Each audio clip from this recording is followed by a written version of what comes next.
Em todo o país, cada vez aumenta mais o número de pessoas dedicadas ao estudo dos objetos voadores não identificados e dos extraterrestres. Vivem em permanente vigília, passam noites inteiras ao relento, munidos de máquinas fotográficas e filmadoras, na esperança de dar um flagrante nos OVNIs. E mesmo que não consigam registrar o aparecimento, jamais desanimam.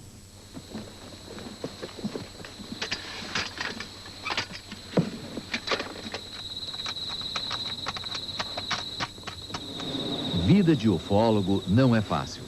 Marco Antônio Petit é presidente do grupo Elo de Estudos e Pesquisas Exológicas. Para tentar um contato imediato com seres extraterrestres, ele escolheu a Serra da Beleza, em Santa Isabel do Rio Preto, no Rio de Janeiro.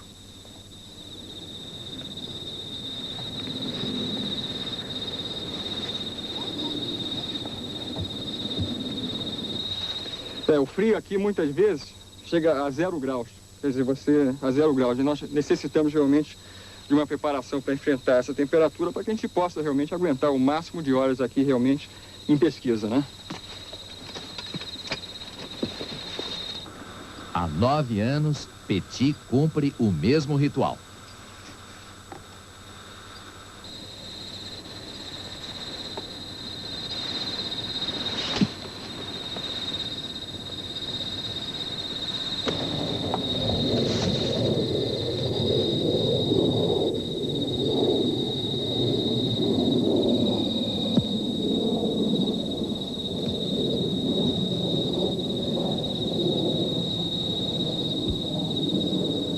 E a vigília, que começa às 8 horas da noite, se estende até às 6 da manhã.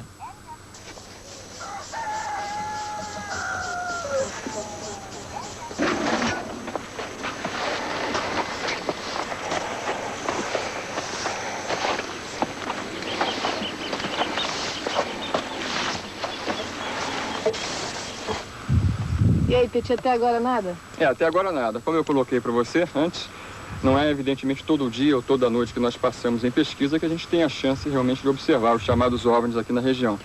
Antes do ufólogo ir morar em Santa Isabel, já apareciam objetos estranhos nos céus. E a população da pequena cidade já se acostumou com esses fenômenos. Tudo é encarado com naturalidade. Como é que foi? Hein? Como é que foi? Eu vim de Barra do Freio um dia desse, aí falei com o Gil, eu digo, ó, aí o disco voador, tá na hora dele. Quando chegou ali no Alto da Serra, estava arreado em cima da pedra, né? Na segunda-feira, isso eu vi na sexta-feira, eu fui lá e estava queimado, onde estava enterrado. Então, observei um raio assim de uns 40 metros, queimado, o capim, queimado onde ele estava posado. Eu tenho a impressão que eu perdi um pouquinho o sentido, porque eu poderia ter chamado mais pessoas logo na saída, e eu não tive esse expediente. Acompanhei por uns 5 minutos, a cavalo. Aí lá no pico da serra mesmo, o carro enguiçou. Aí eu desci do carro, descemos. Aí abri uma tampa do motor, tinha soltado o cabo da bateria. Aí isso fez que a gente olhasse para o céu e vi. E saiu, subiu ali, ó, essa posição aqui. Aí eu cheguei na rua e falei, ó, às vezes você bebeu. Eu bebi nada. Eu tava bom por tudo. Estamos acostumados, não é novidade para nós. Falar que no disco voador, né? Já o ufólogo argentino Alberto Romero, que mora na Bahia, teve mais sorte. Ficou conhecido internacionalmente por ter descoberto uma pegada de um suposto extraterrestre em Dias Dávila, próximo a Salvador. E mostraram essa pegada, que aliás, isto é apenas um molde de gesso que a gente fez, né? De uma pegada que tem 40 centímetros de comprimento e 18 de largura na parte mais larga. Em um terreno que era totalmente alagadiço e que após a aterrissagem de um objeto não identificado na área, ficou totalmente queimada essa área. O mais estranho fenômeno ocorrido no Pará e no Maranhão ficou conhecido como luz chupa-chupa e vem sendo estudado pelo especialista Daniel Rebisso. Dona Claudemira Paixão e Nilton Cardoso foram vítimas da luz chupa-chupa na ilha de Colares. As pessoas relatavam que estranhas naves luminosas se aproximavam das aldeias da região do Maranhão do Pará e lançavam uma espécie de um feixe luminoso que paralisava as testemunhas, deixando-as momentaneamente paralisadas, com uma sensação de que algo era extraído do seu organismo. Elas diziam que era uma energia, um calor que saía. Outros chegavam a falar que era o sangue que era tirado do seu próprio corpo, de tal forma que eles chamavam aquela luz de luz sugadora ou luz chupa-chupa. No bairro do Ipiranga, em São Paulo, mora o ufólogo Claudeir Covo. Ele começou a se interessar por discos voadores em 1966, quando leu num jornal que astronautas haviam sido perseguidos por estranhos objetos. Desde então, Claudeir passou a se dedicar inteiramente à ufologia, transformando a casa de sua família num centro de estudos e atendimento a interessados no tema. Ele passou pela janela e falou assim: eu vim aqui para te levar comigo. Você vai comigo até o seu mundo de origem. Correto. Tá? E esse ser que apareceu no seu quarto, como é que ele era? Eu não vi assim, figuras exatas, sabe? Aqui em casa, de vez em quando, aparece até ETs, ok? Pessoas que dizem que são extraterrestres, onde a gente tem a oportunidade de entrevistar, bater papo, conversar e ver que tipo de coisas que essas pessoas têm a nos dizer. Aqui, isso daqui. Em casa de ufólogo, nada é por acaso. O relógio, que gira em sentido contrário, é um dos instrumentos que Claudeir utiliza. Muitas pessoas acreditam que esse relógio faz parte de uma brincadeira, de uma gozação, mas na realidade faz parte do estudo do comportamento da mente humana, visando exatamente a pane mental no instante que a pessoa está frente a frente com um padrão alterado. Isso mostra exatamente o que acontece com as pessoas quando estão frente a frente com o desconhecido, no caso específico, frente a frente com o disco voador. Ela é processada. Fundador do CEPO, Centro de Estudos e Pesquisas Ufológicas, ele dispõe de todo um aparato para trabalhar. Entre os chamados ufólogos científicos, é considerado um dos maiores especialistas em análises de fotografias de discos voadores. Isso é sinal que o objeto é tridimensional e que se trata de uma fotografia autêntica. Se, por exemplo, aqui nesse processo eletrônico aparecesse uma imagem totalmente com iluminação, tudo por igual, a gente já começaria a desconfiar de uma eventual fraude de uma pintura em vidro, por exemplo. Esses tipos de seres que têm aparecido, nós chamamos de humanoides, ou ufonautas, porque vem do termo UFO. Ufonautas porque pilotam os discos voadores, pilotam os UFOs. Mas nós chamamos também de humanoides. Por que humanoides? Porque se assemelham aos seres humanos. Ou seja, eles têm a cabeça, tronco e os membros como nós. Às vezes alguns têm 4 dedos, alguns têm 3 dedos, outros com 5. Mas o jeitão, com 2 olhos, a boca, nariz, orelhas, muito parecidos assim a princípio com os seres humanos. Daqui a pouco, você vai conhecer uma mulher que viu e filmou um disco voador. É indescritível, foi uma sensação tão maravilhosa que eu tenho certeza que na vida não esqueço mais. Você vai saber também como o interesse por discos voadores e ETs pode se transformar em fanatismo. Voadores não identificados pode rapidamente se transformar em fanatismo. Nas últimas décadas, foram criadas diversas religiões que se fundamentam no esoterismo e no misticismo espacial. Você acredita em disco voador? Eu não. Não. Claro que acredito. Afinal de contas, eu decidi um. Não acredito que exista, né? Isso é ilusão de mente. Só isso que é cheio de luzinha e tal, várias cores. Eu saio correndo. Nós vimos uma luz e começamos a jogar um flash pra ele. De repente ele veio e desceu com tudo. A doutrina Rosa Cruz não acredita em discos voadores. Mas este grupo de adeptos teve uma surpresa ao realizar um passeio à Chapada dos Guimarães, no Mato Grosso, há 3 meses. Dona Leni Ferreira levou uma filmadora para registrar o passeio. Mas a grande sensação foi o fenômeno luminoso que apareceu no céu. E Dona Leni conseguiu filmar, apesar do nervosismo. Aqui, olha, isso agora são 6 horas, nós estávamos concentrados na Chapada. E de repente apareceu essa estrela, que não para. Não é, na verdade, uma estrela, porque ela vai para frente e vai para trás. Eu estou filmando o céu todo e não tem nenhuma estrela no céu. E em cima de nós formou-se um triângulo. Meu Deus, como é lindo isto! Ao redor está cheio de lilás. Está na direção. É muito lindo. Essa aqui. Não, tem duas.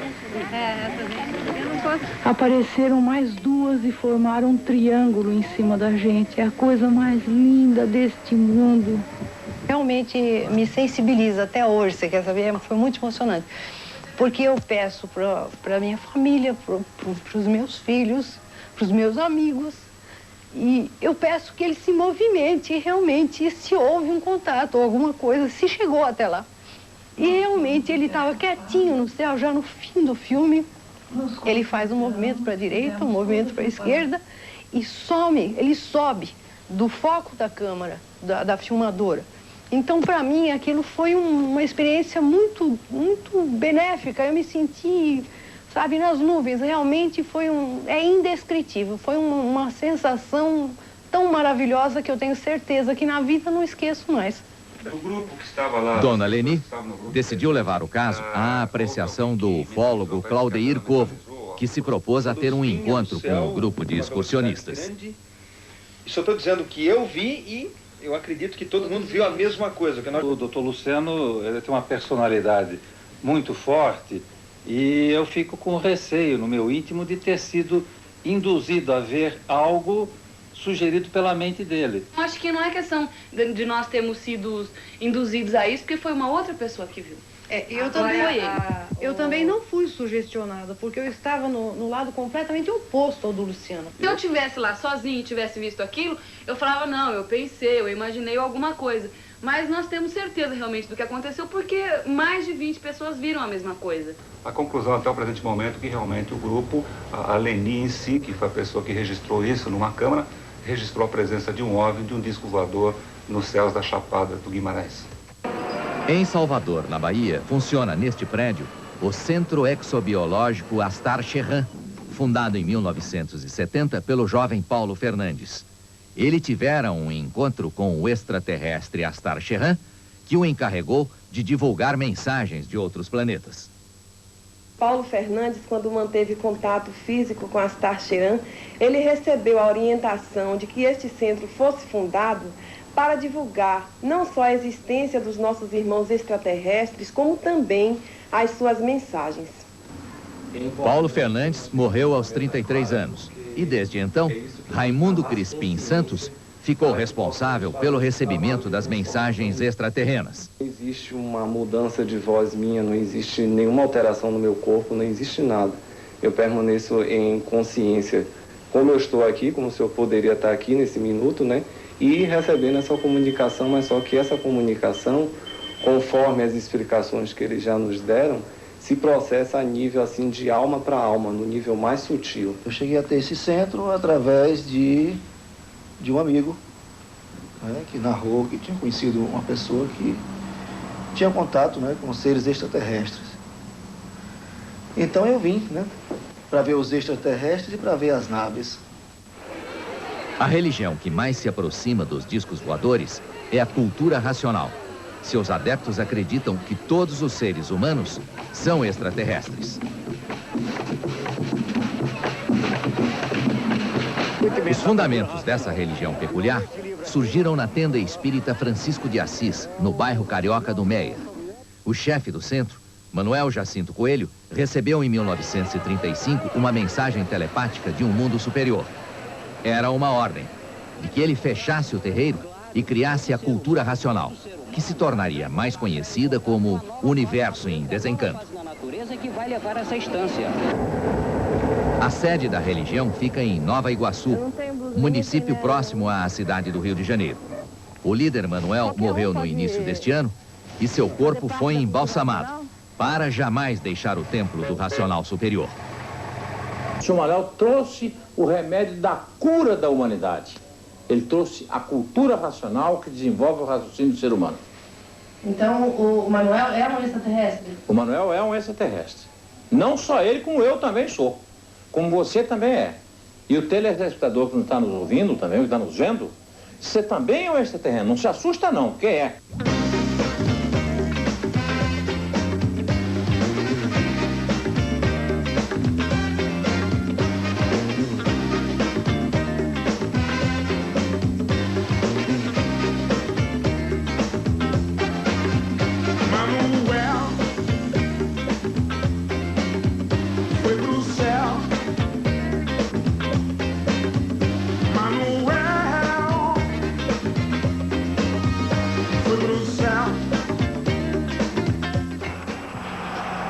Daqui a pouco, você vai conhecer as cidades preferidas pelos OVNIs no Brasil.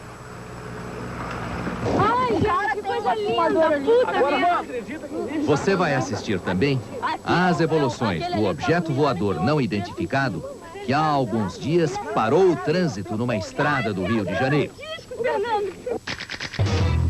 Há 2 meses, Brasília parou para assistir às evoluções de um objeto voador não identificado. Em Guareí, a 180 quilômetros de São Paulo, a população tem feito vigílias para acompanhar os OVNIs que aparecem por lá. Em Casimiro de Abreu, no Rio de Janeiro, um improvisado discoporto está à espera dos ETs. No Morro do Chapéu, na Bahia, já construíram uma réplica de disco voador. E os ETs parecem ter predileção por determinadas cidades brasileiras. Esta é uma das cidades que se tornaram famosas por causa dos discos voadores. Casimiro de Abreu, a 150 quilômetros do Rio de Janeiro, já foi até manchete na imprensa internacional em 1980. 11 anos depois, os OVNIs não param de aparecer. Há 3 semanas, formou-se um engarrafamento de 2 quilômetros na estrada para acompanhar a exibição desse estranho objeto voador filmado por um cinegrafista amador. O OVNI aparecia e sumia, mudava de cor e de formato a todo instante, num espetáculo que empolgou centenas de pessoas que saíram dos carros para apreciar. Ai, Fernando, é um disco, Fernando. Não é? É o quê? Não é, não. Não faz barulho, não. Faz barulho. Ah, a gente estivemos perto dele. Como é que não é um disco? Olha lá, acima dele, presta atenção. Ah, acima em cima, dele. lá, quando apaga aqui dá pra ver o preto. Amador, hein, cara? Presta atenção. Ó, lá. Ai, quase que eu trouxe a máquina fotográfica da minha irmã hoje, gente. Mas ia sair. Mas não dá não, tem que ter. Sai, pode tirar, sai. Olha lá, tá saindo. Tá certinho ali, filho. Parecia que até... Fernando, que felicidade, eu sempre quis na minha vida ver um disco. Essa última aparição que teve lá no céu de Casimiro de Abreu, eu tava passando lá. Agora ninguém sabe o que é aquilo, se é disco voador ou se não é. Casimiro de Abreu ganhou fama internacional quando Edílcio Barbosa chegou à cidade se dizendo mensageiro de Júpiter e anunciando que no dia 8 de março de 1980, uma nave aterrissaria na fazenda Nossa Senhora da Conceição. Na data marcada, a maioria da população da cidade se dirigiu ao local, acompanhada de jornalistas, fotógrafos, cinegrafistas e ufólogos dos mais diversos países. Mas a decepção foi geral. O disco voador não apareceu, enquanto Edílcio Barbosa sumia de circulação sem deixar vestígio. Muitas outras cidades brasileiras se consideram propícias ao aparecimento de objetos voadores não identificados. A população do pequeno município de Morro do Chapéu, a 400 quilômetros de Salvador, vive com os pés no chão e as atenções voltadas para o céu. Via eu e outras pessoas, nós vimos muito. Muita gente viu, né? Já vi. Nós vindo da fazenda, ele nos acompanhou. Assim, uns 6 quilômetros com nós. Sei perfeitamente que não vou reagir. Só nas pernas, se for de a pé, correr. Se for do carro, botar o pé no acelerador. Eu não resisto. Apesar que tem gente aí que diz que tem o maior desejo de encontrar. Mas é porque ainda não viu nada. Se vê o que eu vi, corre.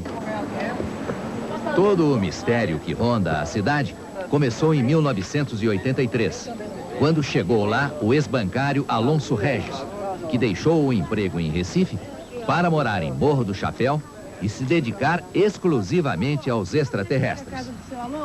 É do disco voador? É. Olha, o senhor pode subir um pouquinho aí. Depois daquela vegetação, Se eu ver logo o disco voador, é aí que Alonso mora. O sítio onde Regis mora com a família, a 3 quilômetros da cidade, é envolto numa atmosfera mística.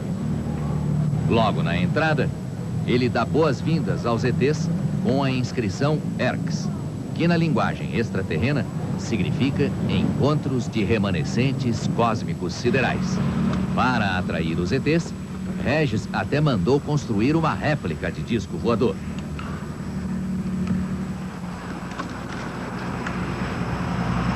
À noite, Alonso Regis acende as luzes do disco para atrair os OVNIs.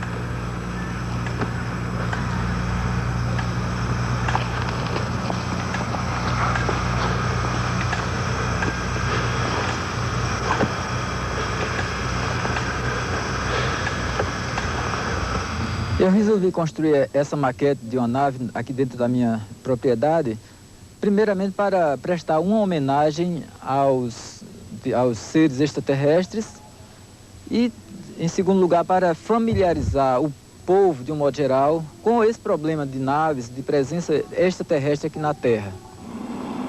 Convencer a população de que os ETs existem e Morro do Chapéu é a porta de entrada deles, não foi problema para Regis Alonso. Desde que chegou à cidade, ele conseguiu que o jornal Correio do Sertão abrisse espaço para divulgar suas mensagens siderais. De início, só Alonso escrevia. Hoje, muita gente defende a tese e estão convictos de que os extraterrestres existem e estão em torno de nós. O Alonso provavelmente vai ser o comandante de uma nave dessas, né? Mesmo não sendo ET, né? Mas ele vai ser o comandante de uma nave. E eu vou ser o piloto do disco. Alô, alô, marciano, aqui quem fala é da terra. Pra variar, estamos em guerra, você não me imagina. Daqui a pouco, você vai conhecer o comércio que se criou em torno dos discos voadores. Guerra das Estrelas, Extraterrestre, o ET, 2001. Humanas como são os homens da Terra. Ao menos para o Iraque, na recente guerra do Golfo, o Stealth Bomb, avião americano invisível aos radares do inimigo, pode ter parecido uma arma do outro mundo. O comandante Brito da VASP se tornou alvo da imprensa desde 1982. Ele pilotava o voo 169 de Fortaleza para São Paulo, quando foi perseguido por luzes estranhas. Hoje, o ex-comandante virou um ufólogo. Então, não permitir que toda a humanidade tome conhecimento, talvez possa vir de um lado como uma forma de evitar o despreparo da humanidade com relação ao fato extraterreno. A evidência de existência de civilizações extraterrenas e a sua colossal evolução com relação à nossa posição. Nós, antropólogos do mundo inteiro, estamos cansados de esperar que os governos nos digam a verdade que eles conhecem sobre os discos voadores. Eles têm cobertado a verdade durante mais de 43 anos. Nessas reuniões maciças que nós tivemos, agora, 2 anos atrás na Alemanha, 4 anos atrás também na Alemanha, todos estão esperando e aguardando que isso aconteça. Nós não vamos aceitar mais que quando aparece disco com testemunhas, dúzias de testemunhas, de pessoas que estão vendo, pessoas de bem, pessoas preparadas, filmam, tem lá o filme para se ver, a documentação, e vem depois a resposta, balão meteorológico. É muita falta de fantasia. O Centro de Estudos e Pesquisas Ufológicas mantém em seu arquivo cerca de 50 filmes que documentam o aparecimento de objetos voadores não identificados, inclusive estas impressionantes cenas sobre as quais até hoje não existe explicação.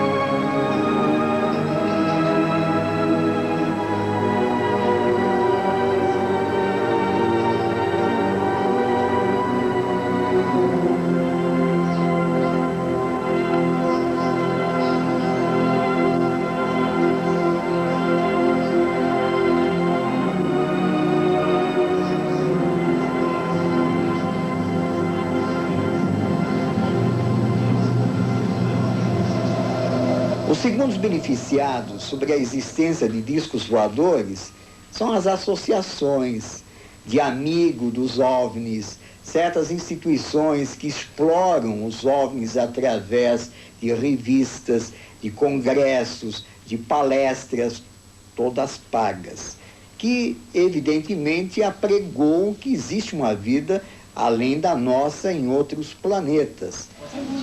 Se, para os ufólogos, os discos voadores e os ETs são objetos não identificados, muitos outros identificam em discos voadores e ETs o melhor e mais sólido caminho para contatos financeiros imediatos.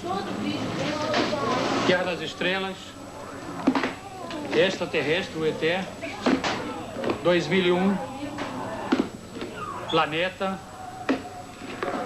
Terror, o outro, mais um, serve mais?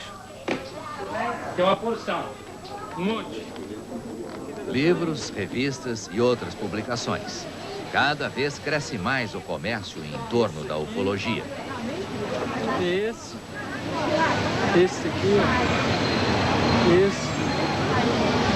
esse outro. Então, o desenhista Lincoln Pires, que ficou conhecido na comunidade ufológica por ter desenhado vários extraterrenos para serem apresentados em congressos, procura agora um contato publicitário para seu novo trabalho. Eu curto, ficção científica, e estou começando a preparar uma história em quadrinhos sobre o tema de ficção científica, É uma história passada aqui no Rio de Janeiro mesmo, entendeu? Aproveitando bem essa coisa da ecologia, O fascínio pelo desconhecido também é um grande vendedor de jornais. E os editores mais experientes sabem disso. E eu editando o jornal, eu moro lá em São Paulo, houve coleguinhas, repórteres fotográficos, que dizem, vamos fotografar um disco voador. E eu fiquei, não é possível, não, nós vamos fotografar. Não, nós temos aqui um botão de jogo de futebol, de mesa, de botão, e eu jogo no espaço, no ar e fotografo, e é um disco voador, rapaz. Eu fiquei, mas como é que isso vai cascatear? Nós vamos enganar a opinião pública. E nós fizemos uma grande brincadeira, nós compramos 4 pratos desses de papelão de festa, 2 grandes e 2 pequenos, pintamos ele todo de prateado, colamos um no outro, jogamos e tiramos uma fotografia, então aparecia um disco voador em cima da cidade de Recife. Você já viu disco voador? Eu não. Lá. Aonde? Lá.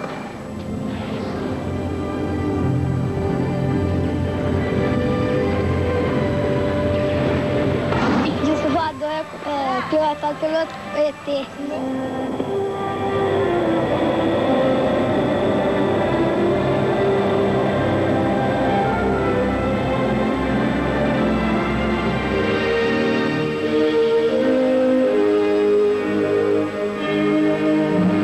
Daqui a pouco, você vai começar a conhecer os programas alternativos.